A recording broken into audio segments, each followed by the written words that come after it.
Boa noite.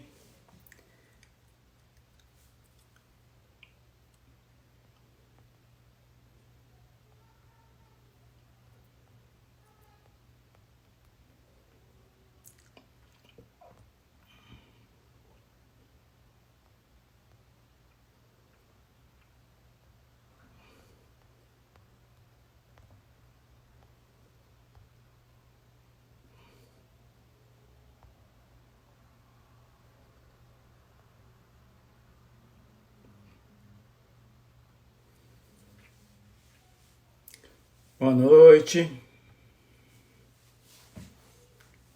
Esperando o Dr. Pedro. Vamos iniciar essa live hoje falando de cooperativas. As cooperativas como alternativa após a pandemia. A ideia é tentar mostrar o quanto o cooperativismo pode nos ajudar nesses momentos difíceis que a gente vem pela frente, que a gente tem pela frente. O quanto esses momentos difíceis podem ser amenizados de alguma forma com o cooperativismo, através do cooperativismo. Então, a ideia é mostrar essas vantagens que o cooperativismo tem, principalmente em momentos onde o desenvolvimento fica afetado, onde a gente tem problema de desemprego, e a gente vive momentos de muita expectativa com relação ao que acontecerá, né? A gente tem o problema todo da pandemia, o problema todo da preocupação, o problema todo da questão de saúde, e ao mesmo tempo a gente tem a preocupação do que acontecerá quando terminar a pandemia. Se Deus quiser, nós todos passaremos por essa pandemia. Dr. Pedro está me perguntando aqui como é que ele entra. Eu vou passar para ele aqui, só um minuto, gente. Tem que pedir para participar ao vivo. Mandei para ele. Vamos ver se ele consegue. Já pedi para ele solicitar. E como eu estava dizendo, a ideia é demonstrar com relação às cooperativas. Deixa eu passar por WhatsApp para ele, que eu mandei a mensagem por aqui. Deixa eu ver se por aqui eu consigo encaminhar. Só um minuto.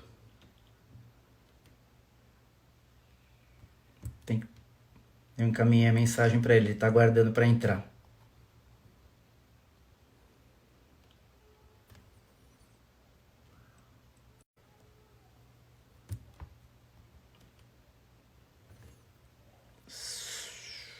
Deixa eu... Estou aguardando o Pedro. Ele tá com dificuldade para entrar. Eu já passei para ele por WhatsApp. E assim que ele entrar, a gente dá início. Importante dizer para vocês que essa live ela é um projeto do jornal Granja News, que é um jornal regional aqui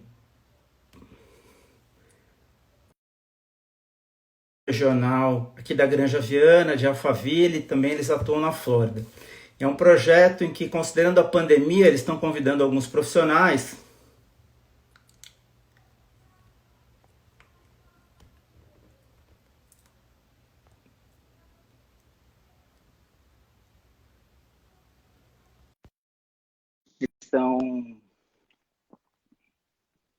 eles estão selecionando alguns profissionais e a gente vai fazer programas semanais. Esse é o primeiro programa. Grande Dr. Pedro. E aí, meu amigo? Boa noite. Tudo tranquilo? Prazer em recebê-lo. Bem-vindo. Tô fantasiado de advogado, porque eu estava na audiência agora por videoconferência e aí não deu tempo de me arrumar para a live, mas estamos aqui. Eu peço desculpas para você, então, pelos meus trajes esportivos, mas eu não fiz audiência hoje.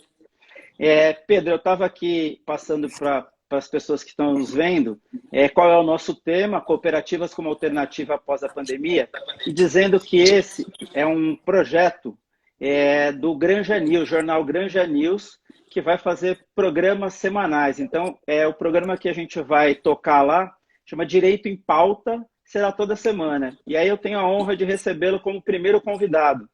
Dizer que é uma satisfação tratar do assunto cooperativa com você, que é um dos profissionais ícones de cooperativismo, não só na Bahia, mas no Brasil todo. Acho que a ideia principal é tentar demonstrar o quanto o cooperativismo é importante e pode ser utilizado nesses momentos de problemas sociais, econômicos, no momento da crise.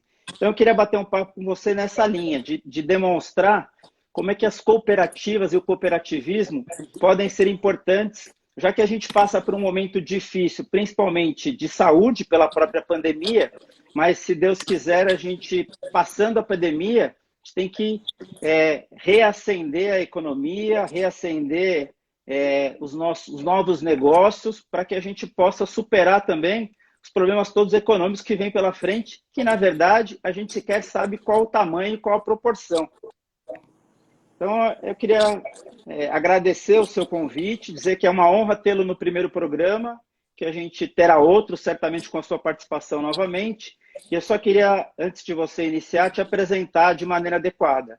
O Pedro é advogado, especialista em direito público, mestrando em desenvolvimento regional e urbano, presidente da Comissão de Cooperativismo da OAB da Bahia, da qual eu tenho a honra de ser vice-presidente a pedido dele, e também é o vice-presidente da Comissão Nacional da OAB de Direito Cooperativo.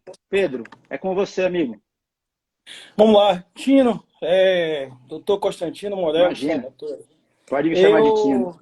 Eu que tenho uma grande honra e quero, antes até de começarmos a falar, reiterar publicamente o quanto eu sou grato à recepção que eu tive no cooperativismo alguns anos atrás, quando pela primeira vez estive em São Paulo, no seu escritório, e a partir de então as portas do cooperativismo caminharam e abriram de forma mais fácil. Eu tenho uma grande admiração, eu tenho dois amigos nesse ramo, um é você, o outro é o Gáudio do Rio, que é nosso presidente da Comissão Nacional de Gáudio é nosso presidente. Vou fazer um programa com ele também. E, na realidade, a gente vive, Tino, algum tempo, uma situação muito peculiar. O cooperativismo, eu costumo dizer, e isso é endossado por quem vive hoje o cooperativismo, sobretudo no âmbito jurídico, ele termina caindo no nosso colo. Nós somos cooperativistas e tratamos de direito cooperativo por acidente. Então, terminamos sendo cooperativistas acidentários. Infelizmente, a gente vive uma crise aí atual, momentânea, e até quando isso vai perdurar é uma incógnita, mas a gente já discute essa questão das relações de trabalho no cooperativismo há algum tempo. Eu tive a oportunidade de representar o IBECOP em Cuba, em 2017, e tenho tido uma experiência desde 2004 com o cooperativismo, sobretudo aqui na Bahia. E o que a gente tem visto do grande problema no cooperativismo, talvez seja a grande lição que nós venhamos tirar dessa pandemia, que é a falta de espírito de cooperação. Infelizmente, a gente vive num mundo egocêntrico, egoísta, em que cada um olha para o seu umbigo. E eu faço sempre uma analogia com a borboleta, que só voa olhando para o próprio umbigo. E eu costumo dizer que nós, de um modo geral, vivemos mediante espírito de borboleta, no qual a gente só olha para o próprio umbigo. E deixamos de avaliar, deixamos de analisar toda e qualquer situação através de uma lógica cooperativa. E falta muito no nosso âmbito o espírito de cooperação cooperativa. E esse espírito de cooperação cooperativa, ele não é necessário e não é essencial e fundamental exclusivamente nas relações cooperativas, mas sobretudo nas relações humanas. Consegui. Eu não estava conseguindo voltar minha tela. Vai lá, estou ouvindo. Perfeito. Sobretudo nas relações humanas. Nós temos uma grande economista brasileira, que faleceu há poucos anos, Diva Benevides Pinho, Sim. Que era, inclusive, o membro emérito do nosso IBECOP, do qual você também compõe e integra, o Instituto Brasileiro de Estudos em Cooperativismo, que ela trouxe alguns estudos desde 1962, 64 sobre cooperativismo. E a gente sofre hoje um grande problema porque as relações de trabalho cooperativistas terminaram se tornando um patinho feio do sistema. A gente tem um sistema basicamente capitalista, mas as relações de trabalho cresceram e sedimentaram, sobretudo aqui no Brasil, na relação de emprego, que não é, não vai ser e nunca será, pelo menos sob o ponto de vista cooperativista, a única e a melhor relação de trabalho. Nós temos dentro da relação cooperativista, claro, que existe um grande equívoco, e aqui eu vou abrir um parêntese, porque as pessoas costumam entender que a cooperativa ela não é para dar lucro. A cooperativa tem sim que dar lucro. Ela com certeza. Ela não está ali só para pagar o que é de conta, o que é necessário. Só que o grande diferencial é que esse lucro não vai ficar centralizado na mão dos donos, mas ele vai ser distribuído proporcionalmente pelo trabalho prestado por cada cooperado, seja uma cooperativa de crédito, seja uma cooperativa de trabalho, seja uma cooperativa no âmbito da saúde, seja uma cooperativa no âmbito da agricultura. E aí, infelizmente, a gente tem um preconceito ou um conceito prévio e equivocado de que toda cooperativa é fraudulenta e de que toda essa relação de terceirização, sobretudo através de cooperativa, ela é ilícita. Nós temos uma forma de pensar, como eu disse agora há pouco, equivocada, no sentido de que só existe a relação de emprego. Infelizmente, toda essa situação está demonstrando que não há segurança, que não há aquele fortalecimento, nem muito menos aquela garantia. Eu não vou entrar na discussão da relação de emprego propriamente dita, nem de como surgiu a nossa consolidação das leis de trabalho, mas eu vou abrir um parêntese para falar o seguinte. Infelizmente, nós somos criados, e eu tiro isso por mim. Hoje eu estou com 40 anos e eu vivi uma época em que ou você fazia concurso público ou você ia ser bancário porque tinha uma estabilidade de trabalho. E eu me orgulho de dizer que nunca tive a minha carteira assinada. E que trabalho como autônomo, eu trabalho para o meu escritório, e tenho orgulho de dizer que nunca fui empregado. E isso não quer dizer que eu vá ser menos favorecido ou que eu vá ser prejudicado. Infelizmente, o nosso problema é cultural e ele vem lá de trás quando a gente não tem uma educação financeira adequada. Eu digo isso porque trabalho desde 2004 com médicos na área de cooperativa de trabalho, antigamente cooperativa de saúde, e eu vejo, por exemplo, médicos que venha ter um problema de saúde ou que venha falecer e a família fica vivendo do que o médico contribuiu para o INSS, que hoje o teto é 5 mil e poucos reais. O sujeito não se planeja para fazer uma previdência privada, não se planeja para poder organizar lá na frente a vida e ele vive do que tece. O cooperativismo, por sua vez, também passa por esse mesmo trauma, por esse mesmo problema. A relação cooperativa, ela impõe que haja uma educação continuada.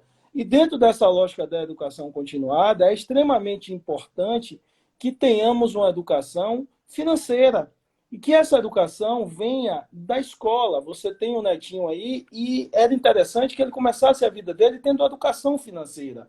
A gente tenta dar em casa, eu tento dar ao meu filho de 10 anos uma educação financeira, para ele entender que o dinheiro é difícil, que é preciso ele estudar para ser alguém na vida.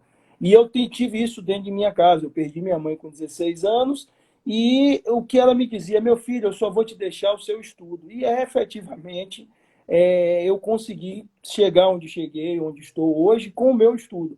Então o cooperativismo precisa primeiro de quebrar um paradigma lá atrás, quebrar esse conceito prévio equivocado de ilicitude e de irregularidade. Segundo, é preciso que o trabalhador, é preciso que o comerciante, é preciso que o investidor ele entenda que o cooperativismo ele tem que servir como instrumento para a luta em grupo e não como instrumento individual pensado no capitalismo. Gáudio tem uma apresentação, que eu brinco com ele, que eu vou plagiar aquela apresentação dele, mas ele tem uma apresentação em que ele faz uma imagem do capitalismo, do cooperativismo e do socialismo. E eu digo com muita propriedade porque eu passei alguns dias lá em Cuba, fui para o lançamento do livro, levar o livro do nosso amigo Orestes Rodrigues Musa, mas eu vivi uma grande decepção em Cuba quando eu visualizei o cooperativismo. Quem tratava muito bem disso lá atrás era a nossa querida diva Benevides Pinho,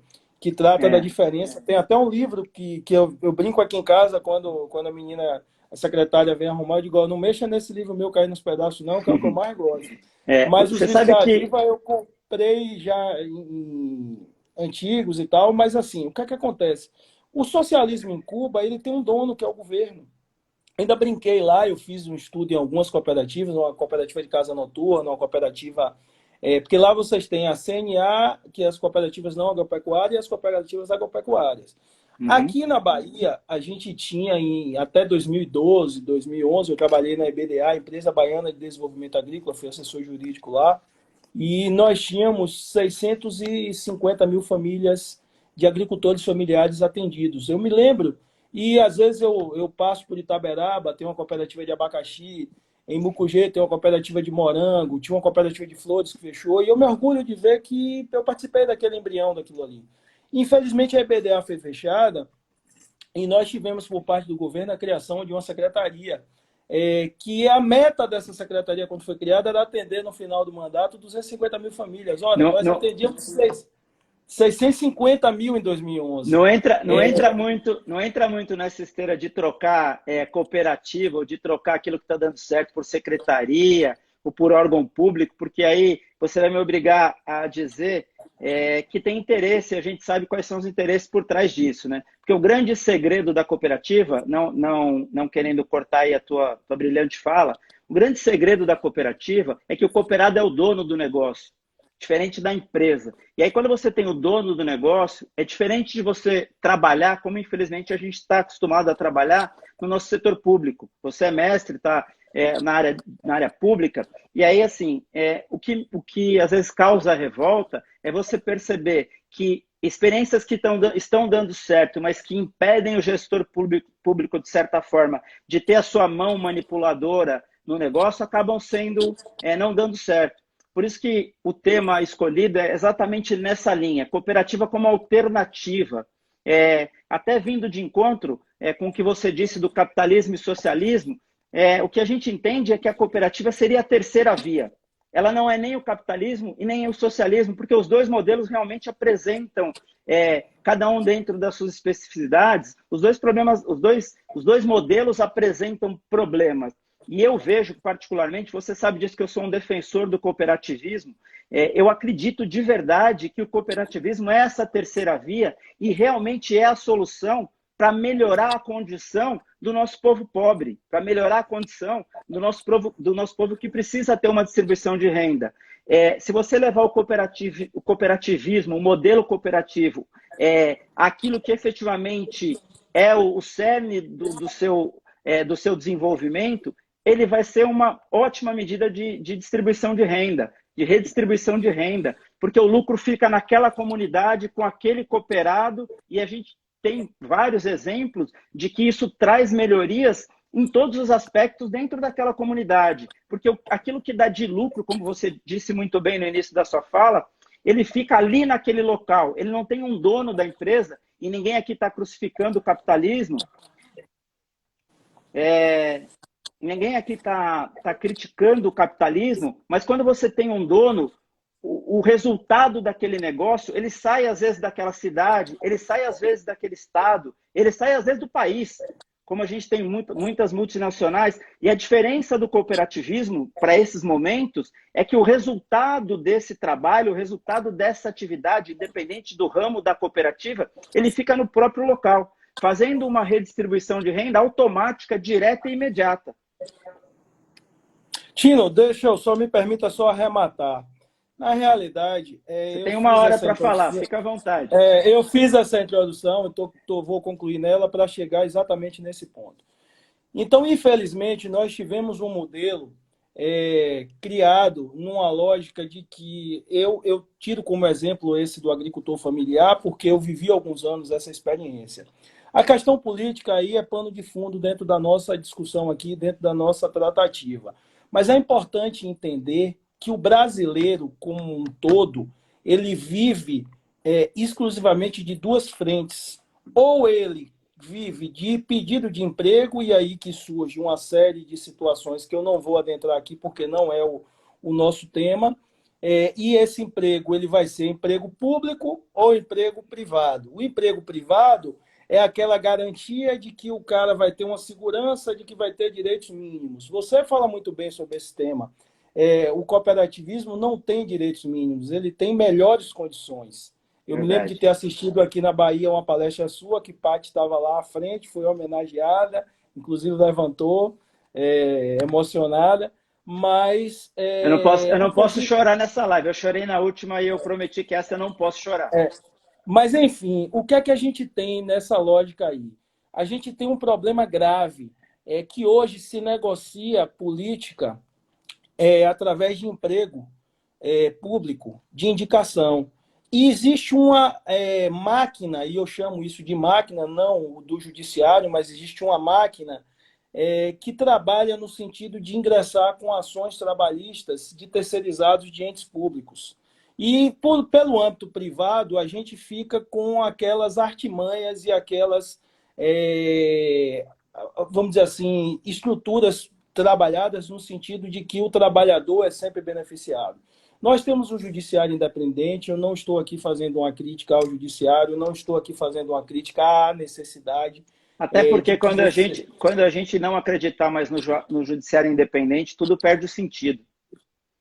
Mas eu faço uma crítica dura ao modelo adotado no nosso país. Infelizmente, a gente precisa mudar culturalmente. E quando eu falo mudar culturalmente, eu não vou atribuir somente ao político aquela lógica de não prometer um trabalho, de não prometer um emprego. Mas eu vou, sobretudo, no cidadão que culturalmente entende que ele recebeu um cargo, entre aspas, uma indicação para um emprego, entre aspas, político, e depois ele vai ao judiciário questionar que ele teve os direitos dele surrupiados, entre aspas, também. Então, o que a gente precisa, e nesse momento agora de pandemia, é criar uma lógica de cultura. A Comissão Federal vem com algumas frentes de trabalho aí, e uma delas é nesse sentido. A gente teve uma reunião semana passada, no sentido de discutir essa lógica do que enfrentar. Nós temos problemas graves de impedimentos no próprio governo, através de atos, de resoluções, de normativas, que impedem a contratação de cooperativas. Ora, se o próprio governo, que de acordo com a Constituição, deveria fomentar, dar melhor tratamento, dar tratamento diferenciado ao cooperativismo, fomentar, apoiar, incentivar, ele está impedindo. De onde é que a gente vai surgir essa educação cultural? É preciso mudar. Culturalmente, a gente precisa ter uma mudança. E a Sim. mudança parte da escola, parte do ensinamento. Eu me lembro de ter aprendido a educação moral e cívica. Hoje eu não vejo meu filho tendo isso na escola, entendeu? Em que a gente tinha uma parte de educação financeira, que a gente tinha essa lógica. Então, a gente muda através da educação. E a educação é um grande incentivo no sentido não somente da questão da educação financeira, mas da educação cultural, em que Boa, a gente Cleiton. não fique dependendo do INSS, que a gente não fique dependendo do governo dar um auxílio de R$ 600. Eu discuto, eu presto serviço para algumas cooperativas e eu sempre digo, eu tenho uma cooperativa, por exemplo, que está sem receber dinheiro desde dezembro, porque ela trabalha com transporte escolar e simplesmente o transporte escolar em dezembro. Opa, travou. Voltou. Desculpe, aqui entrou uma ligação Imagina. aqui no celular e eu estava tirando. Mas o transporte escolar não funciona. E por não funcionar, o cooperado não tem trabalho. Então eu sempre venho dizendo, gente, a gente precisa fazer o melhor, precisa dar um incentivo à sociedade, precisa dar um apoio, mas ao mesmo tempo a gente precisa também ter uma reserva para o cooperado, porque esse momento. Quem imaginou um dia que nós estaríamos em pleno 2020 vivendo a situação que estamos? Dentro de casa para nos protegermos de um vírus que não tem cura, que ninguém sabe como é que é efetivamente. Contamina pelo ar, contamina. Cada dia é uma história. A gente tem se protegido, tem evitado, mas infelizmente a gente não tem ainda certeza sobre nada. As Em um coisas. momento em Aí, que ninguém se entende, né? A gente tem governos estaduais, governos municipais, o governo federal, cada um atirando para um lado. se a gente É for entrar desesperador pelo. como brasileiro você assistir a esse tipo de situação. É complicado porque a gente tem um problema grave sob o ponto de vista econômico, mas a gente está falando de vidas. É muito fácil você dizer são 4.000 mortes e morra um seu para você sentir na pele o que é pegue uma pessoa sua e precise que essa pessoa vá a um hospital e não tenha vaga, como está acontecendo no Amazonas, como vai estar acontecendo aí em São Paulo, como vai acontecer em outros estados. Eu estava lendo hoje de manhã na Folha de São Paulo, tem 2 estudos aí que nós vamos ser o epicentro. Deixou de ser Sim. Itália, deixou de ser China e vai ser o Brasil.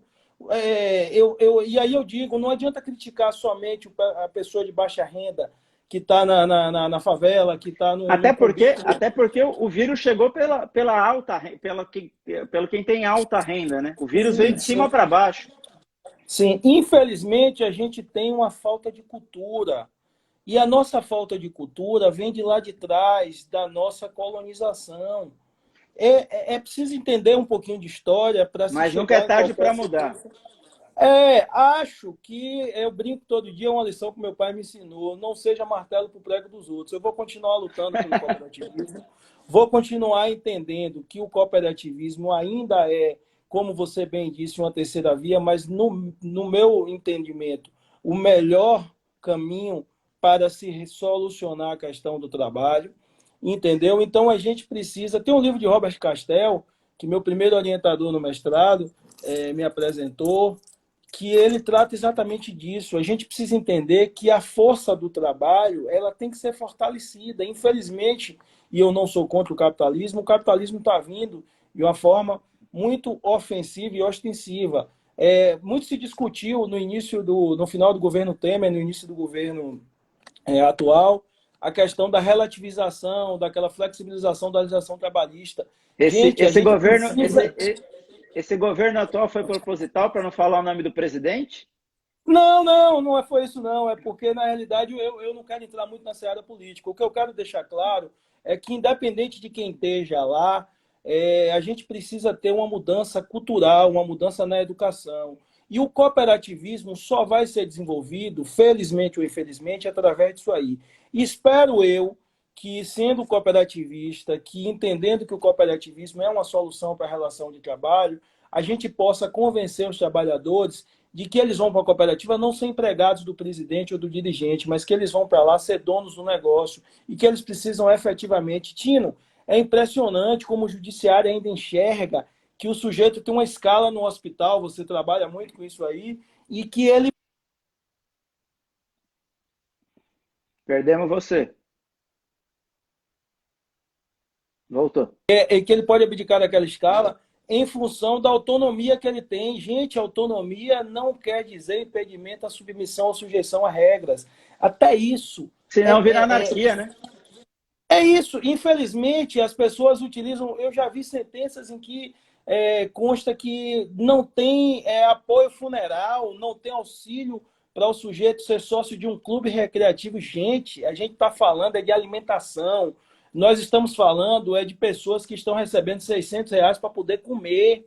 A gente está falando de um país em que temos milhões de brasileiros vivendo do Bolsa Família. Me recordo como se fosse hoje, na eleição de 2006, eu no sertão da Bahia, e eu via quando surgiu aquela questão do Bolsa Família, quem é o candidato de Lula, eu vou votar no candidato de Lula. E eu via no sertão meninas de 13 anos se prostituindo e meninos de 13, 11 anos usando drogas, e a mãe e o pai fazendo mais filhos para poder receber Bolsa Família. Então a gente precisa mudar essa cultura todo mundo é dependente do Estado, entendeu? O laissez-faire, laissez-passer veio com essa lógica aí e o tempo vem mostrando que a gente não pode, cada vez menos a gente tem que depender do Estado, cada vez menos a população carente. Então aquele velho ditado de que dê a vara e não deu peixe.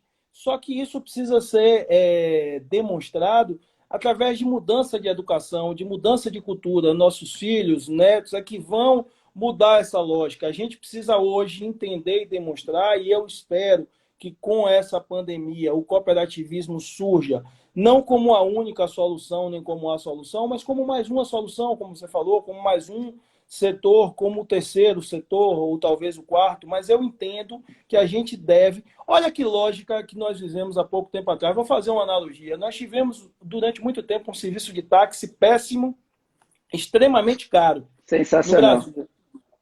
E aí surgiu o Uber. Uma sacada genial de um programador que eu acho que hoje... Eu fiz engenharia elétrica, se eu tivesse sido hoje, eu tinha continuado engenharia elétrica, que eu ia ficar rico agora com esse negócio aí. Mas eu optei por largar a engenharia elétrica e fazer direito. Mas olha que sacada genial, o cara criou um aplicativo como Uber, entendeu? E o aplicativo veio para o mercado e a gente passou 2 anos, Tino, discutindo se era competência do município, do estado ou do governo federal. A OAB Mas entrou nessa discussão. E aí, o é que é que isso, achou? Só concluir.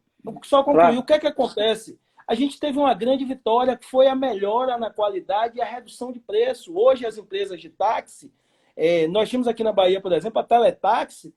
Meu irmão, para o cara ter um numeral da Teletaxi, era 15, 20 mil reais. Um alvará de táxi custava 150. Hoje, um alvará custa 15 mil e está aí para dar de graça. Porque ou o cara melhora a qualidade, ou simplesmente ele vai ser mais um no mercado. Aí a gente fala assim, outro dia eu me lembro que fizeram um questionamento.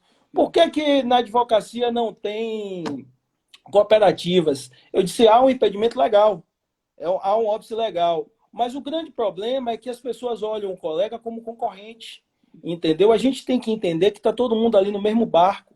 Seja o melhor, se dedique para ser o melhor. O cooperativismo precisa que os cooperados entrem no sistema e entendam que quando eles vão montar uma cooperativa de prestação de serviço no ramo de transporte, eles têm que se esmerar para ser o melhor, aquilo ali é dele, ele não está trabalhando para dar lucro a ninguém. Para quando chegar no final de um exercício, ser redistribuído o lucro, entendeu? Eu tive a grata satisfação de participar de uma assembleia em que todos os cooperados estavam lá, a gente tinha um lucro na cooperativa de transporte e simplesmente decidiram comprar uma máquina para melhorar as ruas da zona rural que os cooperados trabalhavam para evitar o custo no carro.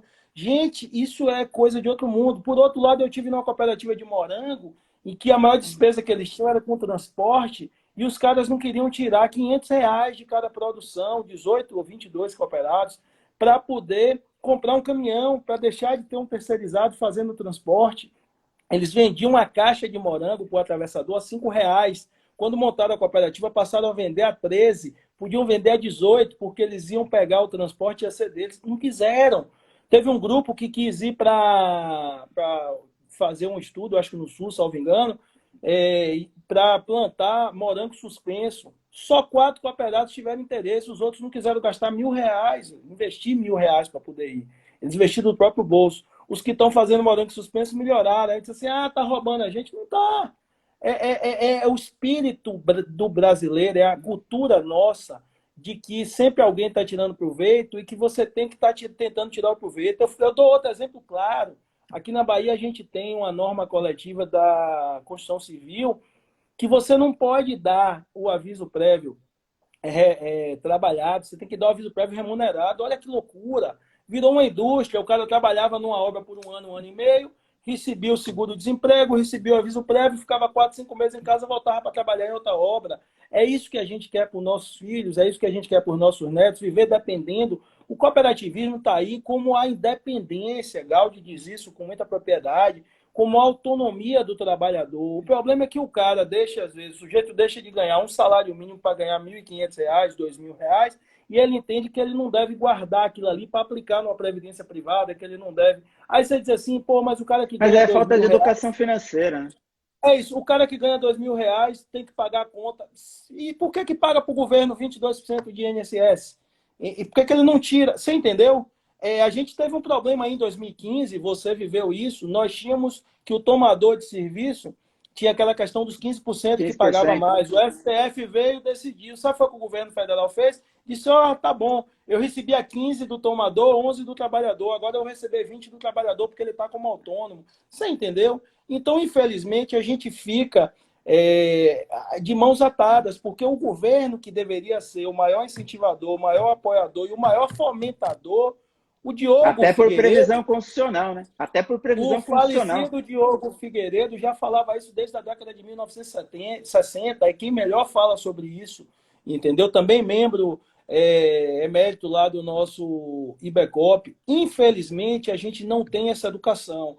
Enquanto não tivermos, o cooperativismo vai ser o patinho feio, vai ser a instituição fraudulenta, vai ser a instituição ilícita e ilegal.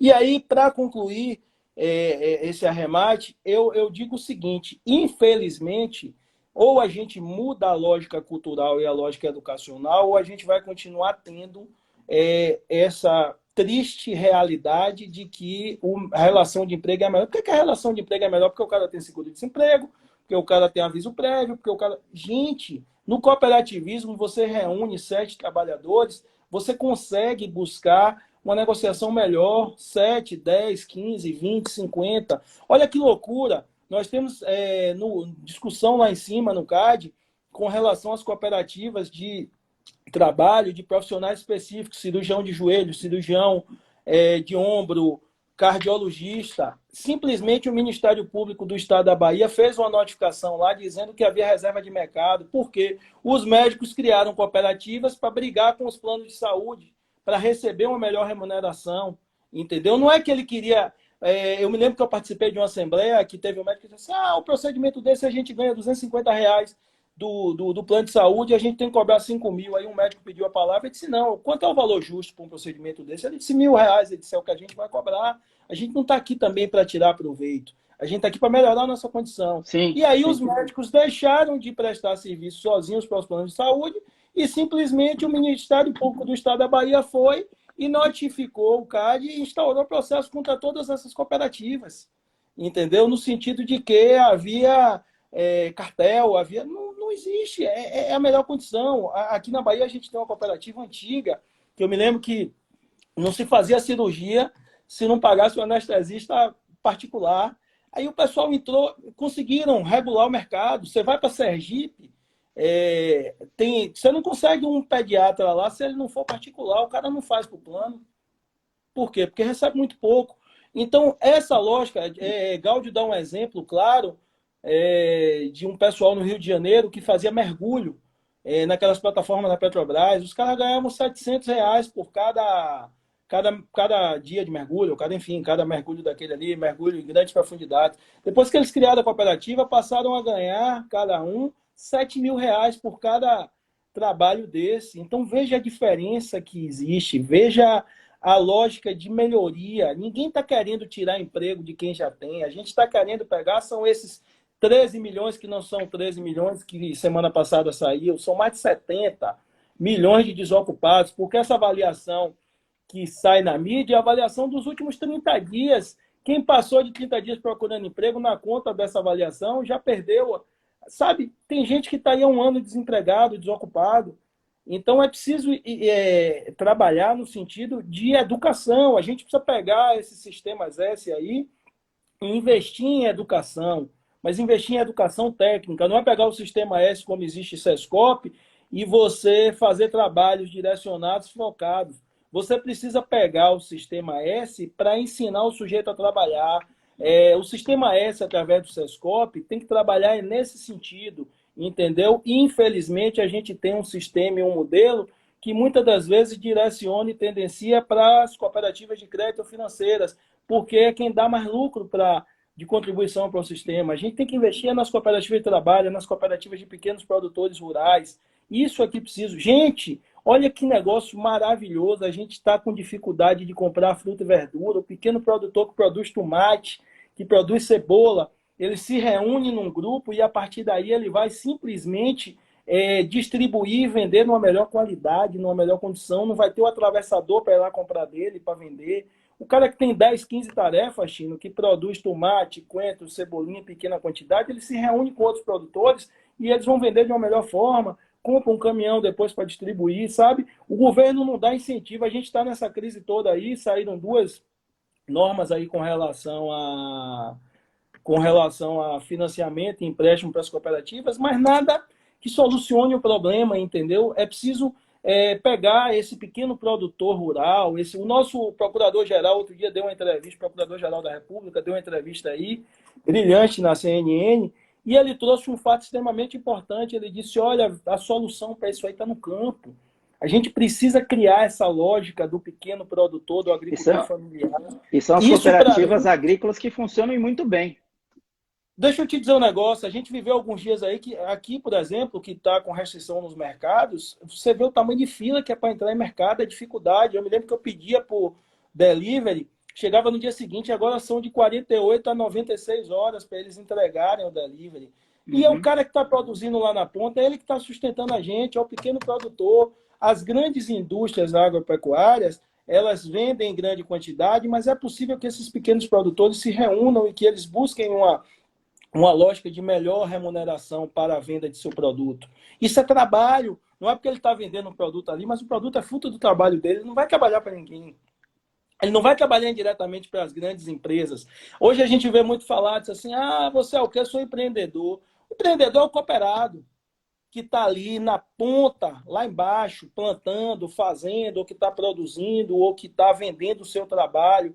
Quanta gente trabalha hoje na informalidade, quanta gente hoje trabalha em situações extremamente precárias, porque se sujeita a ganhar qualquer valor para poder dar o pão de cada dia à família. Então, a gente tem que entender que essa educação cooperativista tem que partir daí.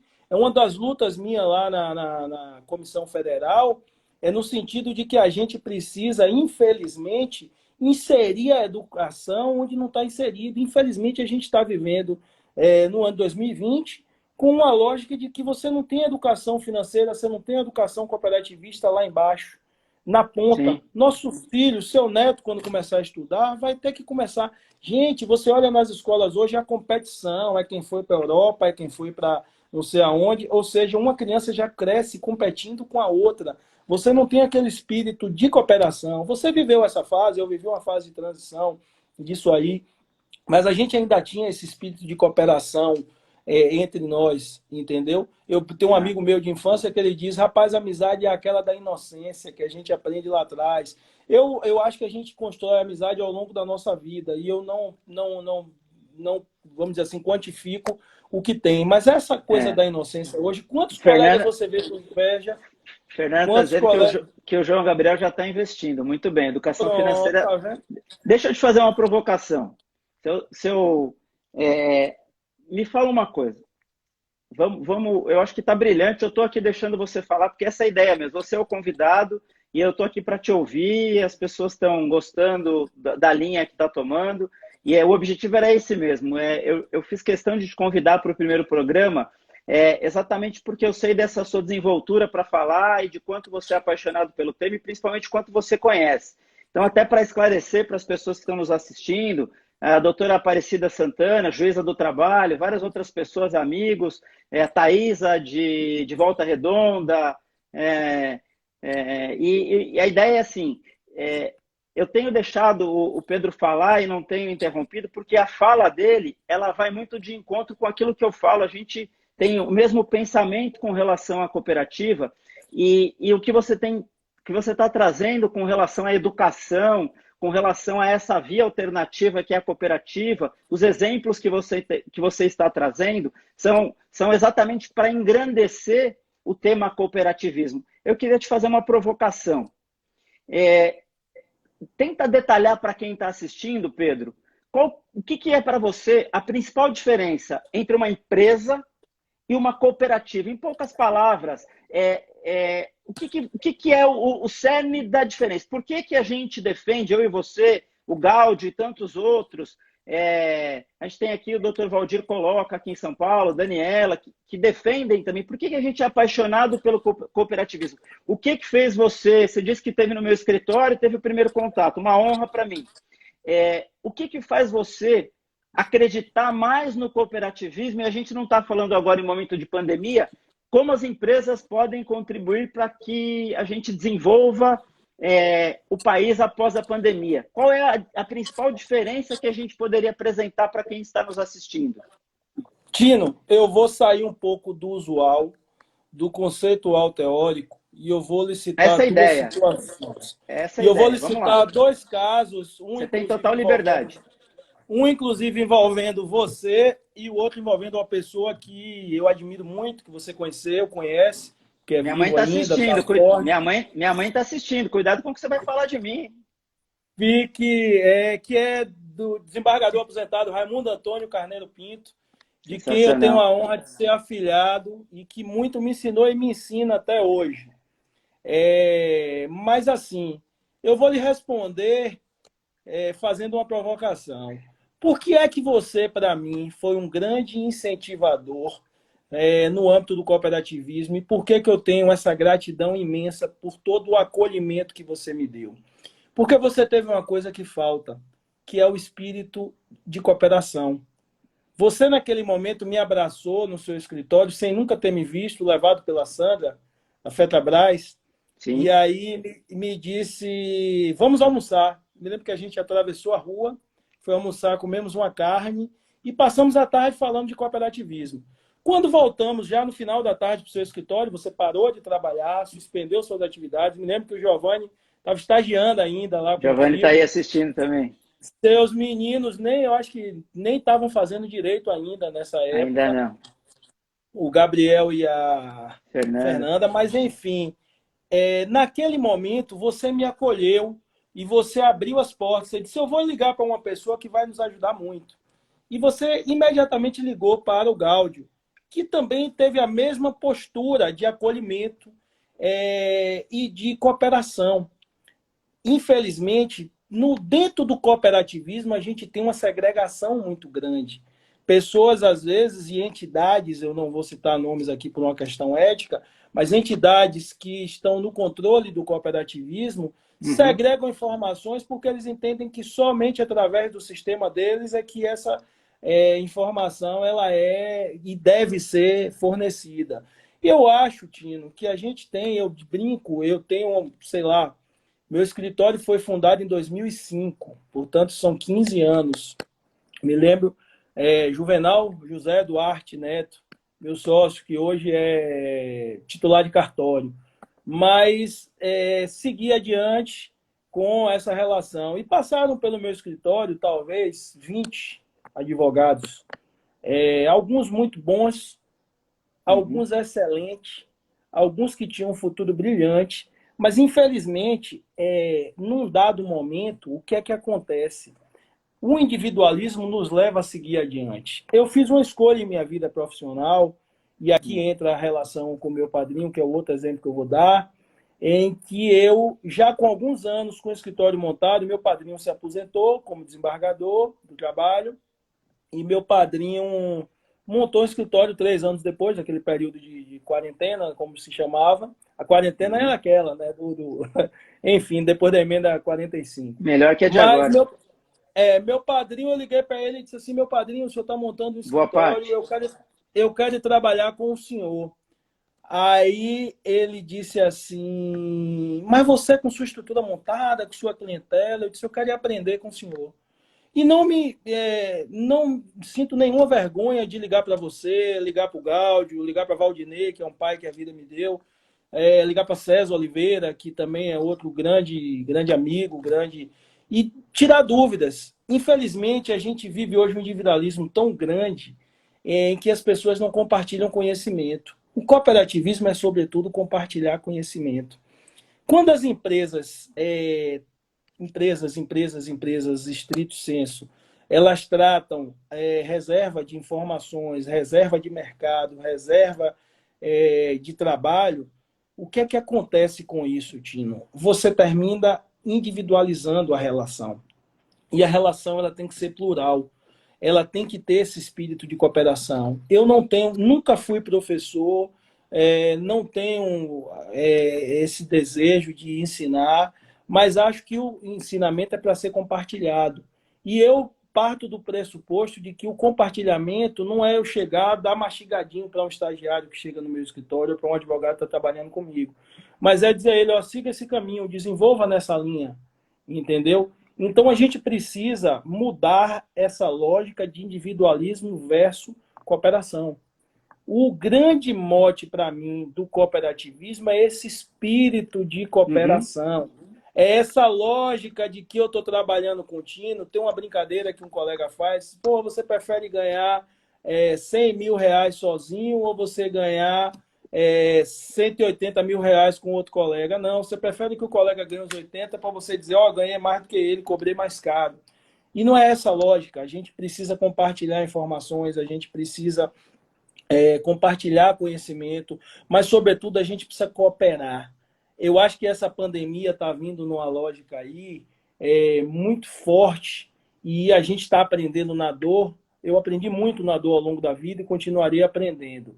Mas eu acho que a gente precisa mudar o espírito nosso, é a nossa cultura, é a nossa lógica de vida. Eu tenho como exemplo, eu moro sozinho, e eu passei um mês com meu filho. E a gente dividiu atividades, meu filho tem 10 anos, entendeu? E eu fiquei super feliz de observar a criação que a mãe deu a ele ao longo desses anos e que eu, de alguma forma, também contribuí. Então, é preciso a gente ensinar nossos filhos, é preciso a gente ensinar as pessoas a cooperar, entendeu? Mas o cooperar é o cooperar como eu estava em casa. A minha secretária, que vem 2 vezes por semana, não está vindo por uma questão de saúde. E eu disse a ela, olha, eu estou lhe mandando metade do mês aqui, no mês passado. Ela, mas eu vou ficar lhe devendo. Eu digo, tenha fé em Deus, a gente se organiza, não tem dificuldade. E eu estou Mas, fazendo as minhas tarefas. Então, o mas que é que acontece? pode falar. Enquanto nós não tivermos, deixa eu só concluir esse raciocínio, esse A espírito de... gente tem mais 10 minutos. Aí depois vou Pronto, tentar abrir para algumas perguntas, se alguém tiver. tá, E eu eu já vou queria, concluir. se você me Em permitir, 1 minuto eu concluo. eu queria passar um vídeo. Se eu vou tentar passar um vídeo, se você me permitir, não, fica à vontade. O tempo é seu, o programa é seu, e eu convidei Não, o programa é nosso. eu convidei propositalmente. Eu sabia desse seu ímpeto falador e engrandeceu demais. É uma honra e um privilégio esse primeiro programa Direito em Pauta ter sido feito com você. Foi propositalmente. Tranquilo, mas deixa eu concluir aqui para a gente abrir aí para o... Se O que alguém é que quiser fazer acontece? pergunta. O que me apaixona no cooperativismo é o que deveria ser, não o que é hoje. O que me apaixona no cooperativismo é esse espírito de cooperação. E eu vivi alguns momentos de minha vida profissional em que eu tive que optar em algumas relações profissionais. E eu optei onde eu enxergava que havia esse espírito de cooperação. E não onde havia o ganho financeiro maior para o meu escritório, uma estruturação maior. O mercado ele está aí para todo mundo. Então é preciso buscar ser o melhor, é preciso buscar fazer o melhor, é preciso buscar uma lógica de que a gente está aqui para espargir conhecimento e não para convergir benefícios próprios, seja financeiros, sejam econômicos, sejam de qualquer ordem.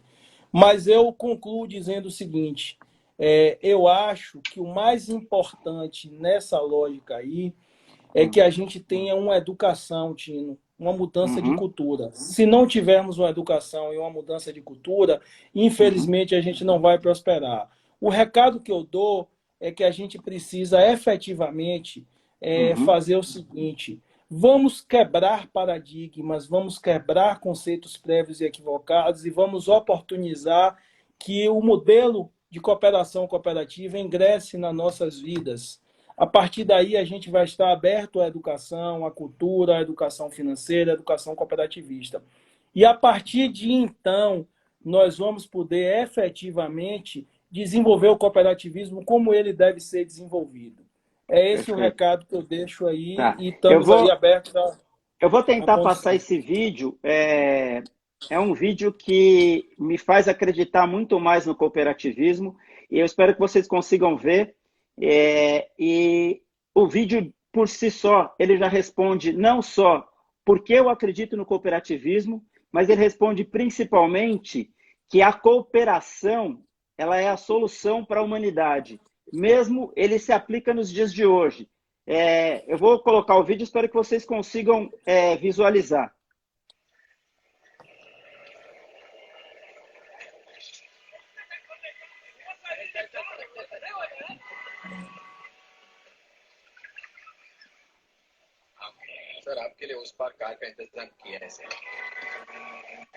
A cidade travou. Um pedindo por outro sair da frente. E aí aparece um menino com espírito de cooperativa. Todo mundo reclamando, mas ninguém faz nada.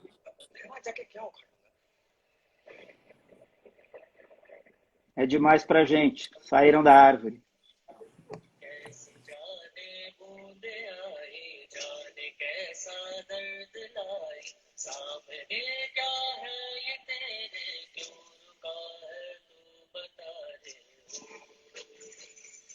Vou plagiar esse vídeo ao seu, viu? Já tinha visto aqui no evento, vou Olha começar a lá, usar, viu? Não importa se você vai conseguir ou não, dê o primeiro passo, comece. Alguém vai cooperar com você se você tiver iniciativa. E olha quem começa, os mais puros, os que não têm força, mas acreditam, que não têm preconceito formado, que não foram envolvidos pelo mundo que a gente vive, que não tem maldade. E é o que eles conseguem.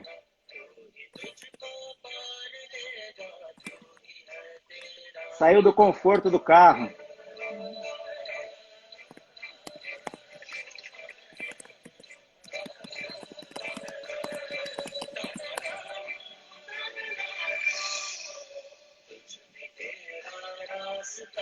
Dias melhores virão.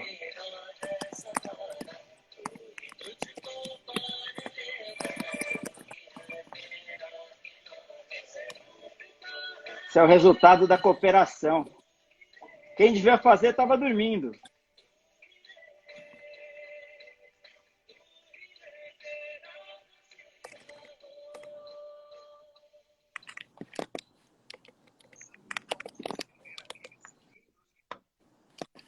Não sei se vocês conseguiram acompanhar. Esse era o recado com relação. A gente precisa começar. O momento é difícil, o momento é de apreensão, mas a gente precisa começar. Alguém precisa dar o primeiro passo. E o recado e a mensagem que eu quero deixar para todos que estão nos assistindo, e esse vídeo vai ficar disponível no canal do YouTube do Granja News, Granja News e Granja Channels. Vai ficar disponível no YouTube para quem quiser assistir. E o recado é esse: não desistam, não desistam. Cada um fazendo a sua parte, como o garotinho sem força, mas ele despertou o espírito de cooperação. A gente tem 4 minutos. Tem uma pergunta da Fernanda. Pedro, para você, você tem 1 minuto para responder. Se com a terceirização e a reforma trabalhista, o Ministério Público passou a aceitar as cooperativas de trabalho. 1 minuto. Vamos lá. O que é que acontece? Nunca houve proibição de terceirização, muito menos de contratação de cooperativas de trabalho que efetivamente trabalham em razão de uma terceirização, uma triangulização. E o que é que acontece? O MPT, na realidade, até o presente momento, tem trabalhado somente em cima de fraudes e de relações fraudulentas. Mas eu não tenho visto um trabalho proativo por parte deles no sentido de fomentar e de favorecer. Eles continuam com o equívoco de que há uma contradição entre a Lei 6019, que foi alterada, as alterações na Lei de Cooperativas e na CLT. Então, eles não conseguem entender que há uma engrenagem que esses 3 instrumentos legais precisam ser analisados de forma conjugada e que há, sim, possibilidade. Eu costumo dizer, e tenho trabalhado muito nesse sentido, de que é necessário que a gente tenha, talvez, uma unificação dos órgãos de controle, dos órgãos ministeriais e do próprio judiciário, no sentido de, ao invés de estar combatendo essas fraudes da forma que tem sendo combatida, que eles continuem combatendo as instituições fraudulentas, mas, sobretudo, se faça uma normativa conjunta. Eu venho lutando enquanto presidente da comissão aqui. Está acabando seu tempo. Agora eu tenho que te cortar, que eu tenho 1 minuto e 47, o Instagram vai derrubar. A gente vai fazer outro programa com você. A ideia é que não mudou nada pela resposta. A gente tem 1 minuto e 38. Eu queria agradecer a todos que nos acompanharam, agradecer ao Pedro, um grande amigo e um monstro do cooperativismo. Dizer para você que o programa Direito em Pauta volta na próxima quarta-feira com a doutora Sara Hakim, presidente da Associação dos Advogados Trabalhistas de São Paulo. Ela vai falar da Associação dos Advogados Trabalhistas, da relação com o Tribunal Regional de Trabalho e o que efetivamente o direito do trabalho também pode se aperfeiçoar para minimizar os problemas após a pandemia. Agradeço a todo mundo. A gente não conseguiu, nesse programa, dar atenção para todos, mencionar todos, mas de coração, obrigado. Faremos outros programas e com certeza convidarei o Pedro novamente. Pedro, eu vou te dar o privilégio de encerrar o meu primeiro programa. Obrigado, gente. Pedrão, 40 segundos vai terminar. A live vai ficar disponível